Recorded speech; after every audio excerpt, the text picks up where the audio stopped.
আমার থেকে যন্ত্রণা এই জগতে কেউ পাবে না, কেউ ভোগ করবে না। আমার সন্তান যদি একটা ভালো হয়, সেই সন্তানের জন্য আমার যেমন গর্ব হবে, আর আমার সন্তান যদি খারাপ হয়, সে যদি অসৎ কর্মে লিপ্ত হয়ে যায়, তার জন্য কষ্টটা আমারই।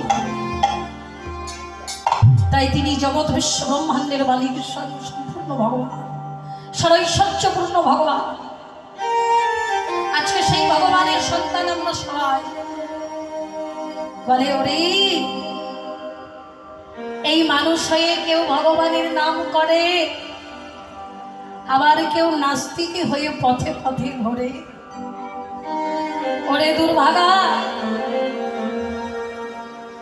যে ভক্ত হলো, যে আমার নাম করলো, তার জন্য যেমন আমার গর্ব হয়, ভগবান বলছে যে আমার নাম করে না তার জন্য আমার কষ্ট হয়। আমি যে পিতা, তাই জগৎ পিতা ভগবান এই কলির জীবের কথা চিন্তা করে তিনি গোলকের গোপনের সেই খাস ভান্ডার হতে সেই প্রেম ধন, যে ধন রাখা ছিল অতি গোপনে, চৈতন্য চৈতামৃতে কবিরাজ গোস্বামী পাদ কলম দিলেন, অনর্পিত চরিণ চিরাদি করুণাই অবতীর্ণ কালো সমর্পায়িত উন্নত উজ্জ্বল রসাং ভক্তি শ্রেয়ম হরি পূর্ণং সুন্দরগতে পরম শক্তি বেদ সদারির সুন্দরী স্ফুরতুম শ্রী সচিদানন্দ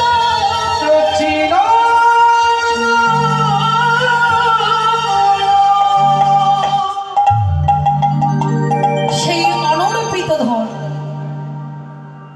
ভগবান নিয়ে এলেন আমাদের জন্য, কলিজীবের জন্য। তিনি এসে বললেন, অজীব কিচ্ছু করতে হবে না তোমাদের, ধ্যান তপস্যা যাগ যজ্ঞ পূজা অর্চন কিচ্ছু করতে হবে না। ঠাকুর, কলির জীব উদ্ধার কিভাবে হবে? বলে শোনো, যাগ যজ্ঞ ধ্যান তপস্যা করলে যে ফল হবে, বদল ভরে প্রেমানন্দে একবার যদি হরি বল বলো, তোমাদের সেই ফল যদি প্রেমানন্দে একবার হরি বল বলতে পারো, তাহলে তোমাদের সেই ফল হয়ে যাবে। তাই চলুন সবাই মিলে আমরা বদল ভরে গাইব। ও প্রেমানন্দে মেতে হরি বল, হরি নামের বন্যা জেল। ও প্রেমানন্দে